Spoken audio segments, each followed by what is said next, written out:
목소리로 읽도록 하겠습니다. 시작. 예수님께서 다시 그들에게 이르시되 너희에게 평강이 있을지어다. 내 아버지께서 나를 보내신 것 같이 나도 너희를 보내노라 하시더라. 아멘. 오늘 말씀 제목은 나도 너희를 보내노라. 나도 너희를 보내노라 한 제목입니다. 예수님께서 이제 제자들 앞에 나타나셨습니다. 그리고 자신의 부활한 몸을 보여주었죠. 그리고 부활한 몸을 증명하셨습니다. 어떻게 증명하셨는지 우리 지난 시간에 보았는데요. 바로 십자가형을 당하셨을 때 그 남은 상처들이었어요. 못자국과 또 창자국이었습니다.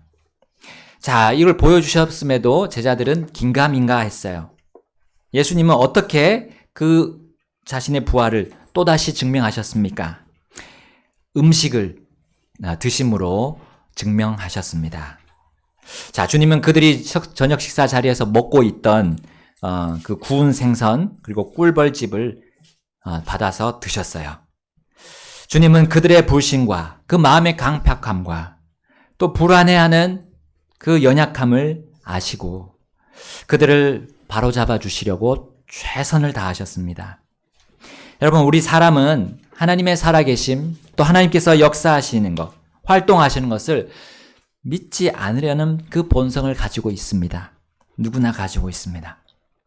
그러나 주님은 그 썩어질 본성 옆에 새로운 본성을 장치시켜 주십니다. 어떻게 하십니까? 자신의 죽음과 묻힘과 부활을 믿도록 도와주십니다. 자, 이러한 하나님의 선하신 계획이 예수님을 통해서 드러났던 겁니다. 자, 오늘 본문 21절 상반절에 이렇게 나와 있습니다. 예수님께서 다시 그들에게 이르시되 너희에게 평강이 있을지어다. 예수님은 처음 제자들의 그 한가운데 오셔서 말씀하신 그 말씀을 또다시 하셨습니다. 평강이 있을지어다. 자, 평강이 어디에서 오고 누구에게서 오는지를 우리는 여기서 볼 수 있습니다. 사람이 이 세상 안에서 평강을 찾으려고 해도 실패할 겁니다. 평화를 이 세상이나 사람들 안에서 찾으려고 발견하려고 해도 찾을 수 없을 것입니다. 평강은 오직 우리 주 예수 그리스도 안에 있기 때문입니다. 그분을 믿는 자에게 평강은 자동적으로 따라옵니다. 어떠한 악한 일이 벌어진다 하더라도 그분을 신뢰하는 자에게 평강이 있는데요. 그 평강은 완전한 평강이라고 성경은 우리에게 말씀해 주고 있습니다. 우리 이사야서 26장 3절 말씀 함께 가셔서 보겠습니다. 주께서는 생각을 주께 고정시킨 자를 완전한 평강으로 지키시리니 이는 그가 주를 신뢰하기 때문이니이다. 아멘. 자, 예수님을 눈으로 보았음에도 제자들의 그 생각은 주님께 고정되어 있지 못했습니다. 그래서 평강이 없었고 완전한 평강이 올 수 없었어요. 이미 이사야를 통해서 예언된 그 완전한 평강이 그들에게 있을 수가 없었어요. 그러므로 예수님은 너희에게 평강이 있을지어다 라고 또다시 한번 말씀해 주셨습니다. 예수님은 그들의 생각이 자신에게 고정되어 오직 자신만을 신뢰할 수 있도록 그렇게 선포하셨던 겁니다. 어떻게 예수님은 자신이 완전한 평강을 줄 수 있습니까? 그리고 줄 수 있었습니까? 자, 그 합당한 이유가 어디에 있습니까? 자, 그리고 그것을 줄 수 있는 원천이 어디에 무엇입니까? 그건 무엇입니까? 방금 읽은 구절, 우리 그 밑에 다음 구절에서 한번 찾아보겠습니다. 26장 4절에 읽겠습니다. 시작. 너희는 영원토록 주를 신뢰하라. 이는 주 여호와 안에 영존하는 능력이 있기 때문이라. 아멘. 여러분, 예수님을 피조물로 생각하는 사람들이 있습니다. 그러나 아닙니다. 예수님은 온 세상을 만드신 창조주 하나님이십니다. 그러므로 예수님은 여기 나온 대로 그분의 이름 가운데 하나인 주 여호와이십니다. 하나님의 이름들 중에 하나인 이 여호와라는 단어는 우리 킹제임스 성경에 7번 나옵니다. 자, 이것은 한글 개역 성경과는 완전히 차이가 있죠. 한글 개역 성경에는 여호와라는 단어가 6,400회나 나온다고 합니다. 자, 유대인들은 이 여호와라는 하나님의 이름을 함부로 부를 수 없었기 때문에 그분의 이름이 나오면 전부 다 아도나이라는 주라는 뜻의 아도나이라는 이름으로 바꿔서 말했어요. 그만큼 하나님의 이름에 대해서 헛되이 취하지 않도록 그들은 조심했던 겁니다. 그 하나님의 이름이 이 여호와라는 그 이름이 얼마나 거룩하고 또 강력하고 위대한 이름인지를 우리는 성경을 통해서 알 수 있습니다. 자, 특별히 여기 이사야서에 나온 것처럼 영존하신 능력의 이름, 그 여호와의 이름을 헛되이 취할 수 없도록 하나님은 모세에게 10계명 중에 한 가지 계명을 넣으셨죠. 내 이름을 헛되이 취하지 말라라고 하셨어요. 바로 그 주 여호와께서 우리 사람의, 이 천한 사람의 몸을 입고 오신 분이 예수님이셨습니다. 그러므로 예수님은 영존하는 능력이 있기 때문에 그리스도인들 대대로 완전한 평강을 줄 수 있으십니다. 그 영존하는 능력이 여러분 실제로 어떻게 나타나는지 이사야를 통해서 이렇게 계속 선포하고 있습니다. 26장 5절에 제가 읽어보겠습니다. 이는 그분께서 높은 곳에 거주하는 자들을 끌어내시고 거만한 도시를 그분께서 낮추시되 그분께서는 그것을 땅에까지 낮추시며 그분께서 그것을 흙먼지까지 끌어내리시기 때문이라. 아멘. 자, 제자들이 문을 닫고 무서워하고 있었을 때 그들은 누구를 무서워하고 있었습니까? 높은 것들을 무서워하고 있었어요. 자신들을 지배하고 있던 그 지배 권력들에게 압도당하고 있었어요. 우리가 법과 질서를 다루는 행정관들에게 복종하고 그들을 두려워하는 것은 잘하는 일입니다. 그러나 그들을 무서워할 필요는 없다는 거죠. 그러나 그들이 무서워하고 있던 이들이 바로 로마와 또 유대 지도자들이었는데 이들이 합세해서 주님을 십자가에 못 박으니까요. 이제 어떻게 됩니까? 그들은 더 큰 공포에 사로잡히게 되었습니다. 자, 그러나 예수님이 죽으신 뒤에 다시 일어나셨다는 소식은 그들의 모든 그 무서움, 그 모든 공포심을 잠재울 수 있는 단 한 가지의 소식이었어요. 부활의 권능은 그 어떤 사람의 권력과 권능도 어찌할 수 없는, 맞서 싸울 수 없는 바로 주 여호와의 영존하는 능력이기 때문입니다. 그 어떤 높은 사람도 바로 주 여호와 앞에서는 마치 작은 쥐가 바위 틈으로 숨는 것처럼 그렇게 할 수밖에 없어요. 사람들이 남긴 그런 업적으로 쌓고 그리고 꾸민 이 도시들 역시도 주 여호와 앞에서는 단 한순간에 납작하게 엎드려질 수밖에 없습니다. 우리 성경에 나오는 여리고가 그랬습니다. 여리고 도시가 완전히 무너져서 돌 위에 돌 하나 남지 않았던 것처럼 말입니다.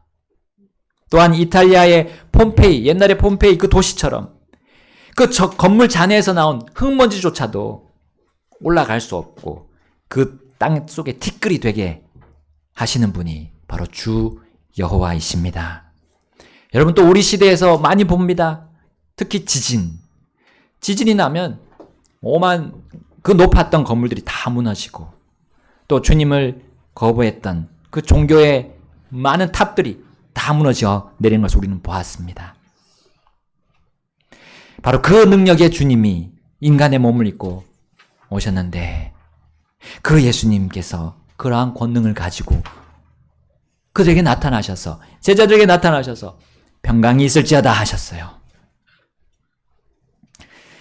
그렇다면 그분께서 모든 악한 권력들을 제거하고 정말 주님만을 의지하는 자들에게 그 평강을 주실 수 없겠습니까? 그것도 완전한 평강을 주실 그 능력이 그분께 있지 않겠습니까? 이러한 위대하고 놀라운 완전한 평강을 주시는 주님께서 이스라엘 안에서 이미 그분의 평강을 말씀하셨던 거예요. 자신의 영존하는 능력의 이름인 그 주 여호와를 실제로 보여주실 것을 그 이사야서 밑으로 보시게 되면 우리는 볼 수 있습니다. 예언하심을 볼 수 있어요. 26장 12절과 13절 우리 또 보겠습니다. 12절 제가 먼저 읽겠습니다. 주여, 주께서 우리를 위해 화평을 정하시리니 이는 주께서 또한 우리의 모든 일을 우리 안에서 이루셨기 때문이니이다. 함께 읽겠습니다. 13절.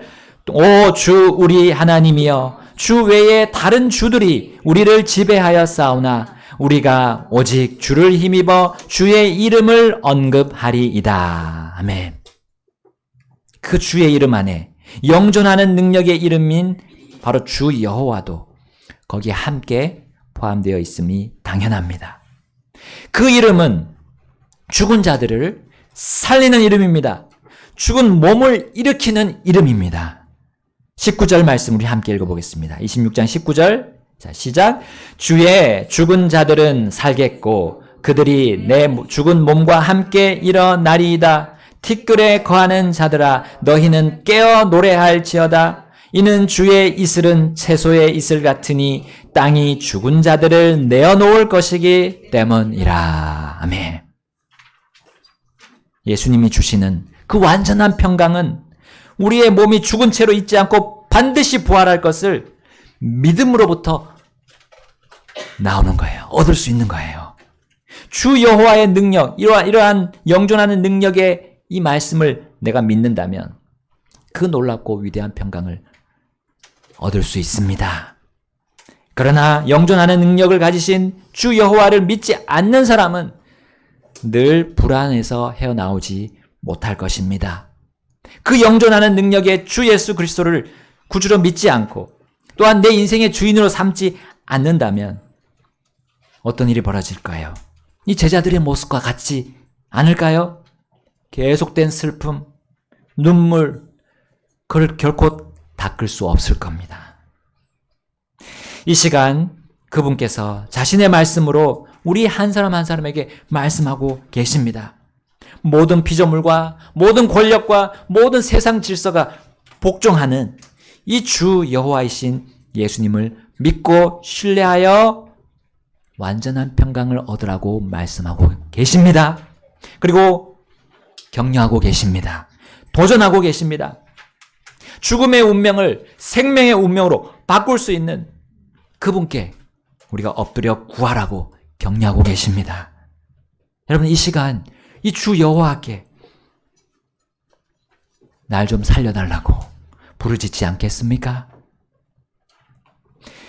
주 여호와이신 예수님은 그 무엇보다도 말씀으로 자신의 그러한 능력을 증명하십니다. 영원하고 완전한 그 평강을 주신다고 말씀으로 우리를 일깨우십니다. 우리 지난 시간에 엠마오로 내려가던 그 두 제자에게 예수님은 무슨 말씀을 하셨습니까? 과거에 기록하신, 과거에 주셔서 기록하게 하신 그 성경 말씀으로 그들에게 완전한 평강으로 인도하셨어요. 누가복음 24장 26절 우리 가서 다시 보겠습니다. 그리스도가 마땅히 이런 것들을 겪고 자신의 영광에 들어가야 하지 않겠느냐 하시더라. 그리고 모세와 모든 예언자들의 글로 시작하여 그분께서 그들에게 모든 성경 기록들에서 자신에 관한 것들을 자세히 설명해 주시더라. 아멘. 예언자들의 글 속에 우리 앞에서 본 이사야도 포함되어 있음을 우리는 알 수 있습니다. 이사야는 그리스도의 오심에 대해 많이 기록했습니다. 이사야서를 비롯해서 우리 예레미야서, 에스겔서, 다니엘서 이 네 가지 예언서를 우린 대예언사라고 부릅니다. 그 성경의 분량들이 많기 때문이 아닙니다. 그 성경들 안에 그리스도의 오심, 이 주 여호와께서 사람의 몸을 입고 오시는 것에 대한 그런 핵심적인 구절들이 기록되어 있기 때문입니다. 자, 이 말씀들이 바로 제자들의 그런 무뎌진 믿음을 다시 날카롭게 해주었던 거예요. 그 말씀들이 그들의 강팍한 마음을 부수어 주었기 때문입니다. 그 말씀들이 그들의 더러워진 양심을 불로 정화하듯이, 물로 씻어서 깨끗하게 하듯이 해주었던 겁니다. 자, 그렇게 새롭게 된 두 제자는 주 여호와의 그 영존하는 능력을 발견했어요. 그들은 모든 무서움과 의심과 슬픔을 떨쳐낼 수 있었어요. 그리고 곧장 그들이 한 일이 뭡니까? 제자들에게 달려가는 거예요. 제자들에게 달려가서 그 부활의 능력의 소식을 전하는 거였습니다. 능력의 주님을 결코 부끄러워하지 않고 증언하는 그 삶이 바로 우리 예수님을 진정으로 믿는 자의 삶입니다. 그리스도인이라고 한다면 그러한 삶을 사는 거예요. 예수님의 증인의 삶을 사는 겁니다. 그들은 바로 죽으시고 부활하신 주님을 자신의 삶을 통해서 드러내는 거예요. 그리고 그분을 성경 말씀에 있는 그대로 소개하는 사람들, 그들이 바로 그리스도인이고 성도라 불리고 있습니다. 그러나 그냥 단지 교인이라 부르면 그들은 어떤 사람들입니까? 단지 교회만 왔다 갔다 하는 사람일 뿐이에요. 그게 교인입니다. 제자들은 잠시 교인이 되었어요. 그러나 이제는 다시 그리스도인이 되었습니다. 오직 그분이 전해주신 말씀을 받아들임으로 인해서 그것이 가능했던 거예요. 예수님께서는 이제 11 제자에게 나타나셔서 너희에게 평강이 있을지어다 라고 2번 말씀하신 뒤에 다음과 같이 자신에 관해 예언된 성경 구절들을 그들에게 말씀해 주셨습니다. 다시 한번 말씀해 주셨어요. 엠마오로 내려가던 그 2 제자에게 하신 말씀과 똑같은 말씀을 하십니다. 우리 누가복음 24장 44절부터 46절 읽어보겠습니다. 제가 먼저 읽겠습니다. 44절. 또 그분께서 그들에게 이르시되 내가 전에 너희와 함께 있을 동안에 너희에게 말한 바 곧 모세의 율법과 예언자들의 글과 시편에서 나에 대하여 기록된 모든 것들이 반드시 성취되어야 하리라 한 말들이 이것들이라 하시더라. 45절 함께 읽겠습니다. 그때에 그분께서 그들의 지각을 여시고 그들이 성경 기록들을 깨닫게 하시며 또 그들에게 이르시되 이와 같이 기록되었은즉 이같이 그리스도가 고난을 받고 셋째 날 죽은 자들로부터 일어나는 것이 마땅하도다. 아멘. 이미 전에도 말씀하신 거였어요. 그들이 모르는 말씀이 아니었습니다. 처음 듣는 말씀이 아니었어요. 모세의 율법, 예언자들의 글, 시편에서 바로 그 예수님에 대해서 기록된 그 모든 것들을 이미 보여주셨어요. 이미 알려주시고 말씀해 주셨던 겁니다. 그런데 그들이 왜 그걸 잊어버렸을까요? 자신들의 생각 속에 고정됐기 때문입니다. 생각이 주님께 고정되는 게 아니라 자신에게 고정되니까 그 하나님의 말씀의 권능이 드러나지 않았어요. 그 영존하는 능력을 가지신 주 여호와의 이름이 그들을 통해서 드러날 수 없었던 거예요. 이 예언된 일들을 바로 예수님은 자신께서 성취하시고 자신이 고난받고 죽은 뒤 셋째 날에 일어나시는 그 일이 성취되었음을 이렇게 다시금 선언하셨던 겁니다. 로마로부터 해방되는 일보다 더 크고 더 넓고 더 깊은 하나님의 그 계획이 성취되는 현장에 그들은 존재하고 있었던 거예요. 그들은 예수님의 말씀을 통해 그 주 여호와의 능력이 얼마나 큰지를 그들은 그 자리에서 충분히 깨달을 수 있었던 겁니다. 그래서 이제 그 말씀들로 인해서 그들의 지각이 열렸어요. 그 말씀들로 인해서 그들은 평강이 되는 것 이상으로, 평강을 얻게 되는 것 이상으로 완전한 평강을 소유하게 되었습니다. 그들은 속 중심으로부터 변화가 되었어요. 그래서 그들은 이제 예수님의 증인으로서 임명받는 그 특권을 얻게 됩니다. 예수님께서 그들에게 평강을 주시면서 이렇게 말씀하셨습니다. 요한복음 20장 21절에 예수님께서 다시 그들에게 이르시되 너희에게 평강이 있을지어다. 내 아버지께서 나를 보내신 것 같이 나도 너희를 보내노라 하시더라. 아멘. 하나님 아버지께서 하나님 아들을 보내셨습니다. 그런 것처럼 아들께서도 자신을 믿고 따르는 사람들을 보내겠다 하셨어요. 아버지께서 아들을 어디로 보내셨습니까? 가장 높은 곳에서부터 가장 낮은 세상, 이 아래로 보내셨던 겁니다. 하늘에서 땅으로 보내셨어요. 그러면 이 아들은 제자들을 어디로 보내실까요? 우리 복음서 전체에서, 특별히 복음서의 맨 마지막 장에서 우린 그것들을 살펴볼 수 있습니다. 잘 아시는 마태복음 28장 19절에 그러므로 너희는 가서 뭘 하라고 하셨죠? 모든 민족들을 가르치라 하셨어요. 모든 민족들에게 우리는 보냄을 받았습니다. 마가복음 16장 15절에는 또 그분께서 그들에게 이르시되 너희는 온 세상에 가서 모든 피조물에게 복음을 선포하라. 아멘. 온 세상에 모든 피조물에게 복음을 선포하라 하셨어요. 온 세상에 있는 모든 민족들, 사람들이죠. 누가복음 24장 47절 48절 거기는 또 이렇게 나옵니다. 또 예루살렘에서 시작하여 모든 민족들 가운데서 회개와 죄들의 사면이 그의 이름으로 선포되어야 하리라. 또한 너희는 이 일들의 증인이니라. 아멘. 그분의 이름으로 선포되어야 한다 했어요.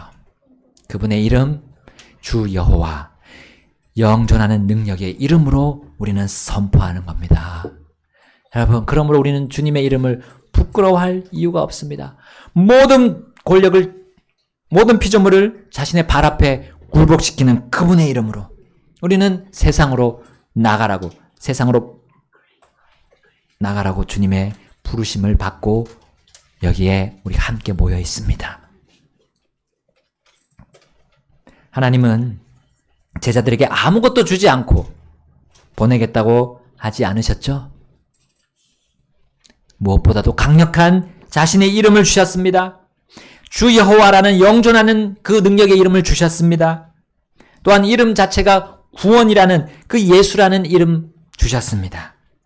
사망과 죽음도 이길 수 없는 그 영원한 생명의 이름인 그리스도라는 그 소망의 이름을 주셨습니다. 영원한 소망의 이름이 바로 이 그리스도라는 이름입니다.